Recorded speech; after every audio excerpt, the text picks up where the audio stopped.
Sa tuloy-tuloy na pagdinig sa bawat panig, unti-unti ring nabubuksan ang madilim nilang nakaraan. Sumasambulat ang mga pangit na karanasan at tuluyan ng naglalaho ang magandang pinagsamahan. Raymart versus Claudine, labang wala na nga bang atrasan? Sa ikatlong pagkakataon ay muling nagharap sa Marikina Regional Trial Court noong Miyerkules, August 14, sina Raymart Santiago at Claudine Barreto. Ito ay hinggil sa Permanent Protection Order na inihain ng aktres laban sa asawa. Kaya mo nung last na hearing. Ang ganda ng ngiti mo nung last na hearing. Idol, bawal salita.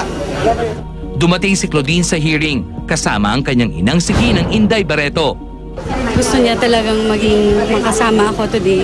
I really want to spare my mom. She's 76 years old and my dad. And ayoko sana siyang pumunta ngayon sa korte at pero medyo matigas ang ulo. Nagpapasalamat ako, nandito siya. Cannot say anything or God. Support lang, statement of support lang. Ay nako, you know naman mami, I'm always with my daughters. Ano pong vision for Claudine? Ay Claudine, I always stay healthy, stay strong, usual lang. Ay, salamat sa lahat. Salamat. We're always here for everyone.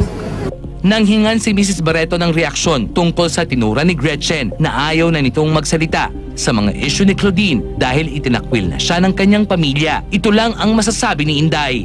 I have no comment also.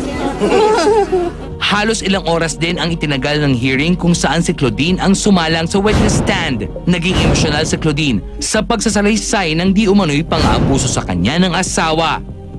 Nakakapagod pero okay lang, kaya Napaka-emotional mo kanina sa hearing.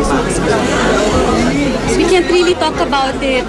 Sorry, I can't really talk about it. How does it feel, sir, for the third time nakita ko kay Raymart?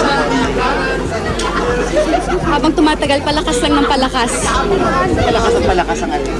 Palakas lang ako ng palakas. Nakakabangon na. Malakas din daw ang kumpiyansa ni Claudine na makakamit nila ang hustisya. Just let her Yes, makakakuha tayo ng hustisya. Niniwala ako. We're okay, we're happy. We're fighting. Ayon naman kay Mami Inday, nasaktan siya nang makita niya ang manugang na si Raymart sa korte. Ay, natural lang yun siguro. Kahit pa paano, sanin-law niya ako di ba? Namin pinagsamahan kami. Hindi naman, wala namang may gustong mangyari to, di ba?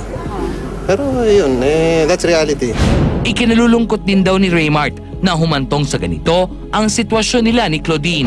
Malungkot, di ba? Dahil minsan nagkasama kami, di ba? Kahit pa paano asawa ko siya. Pero ganun talaga eh. Nangyayari to sa couple siguro. Mukhang lagi ka nakangiti, mukhang masaya. Sa iyo ba umaayon ng mga tao ng mga pangyayari? Oo, bawal magsalita eh. Yun. Salamat na lang at nandiyan kayo mga tumutulong at sumusuporta.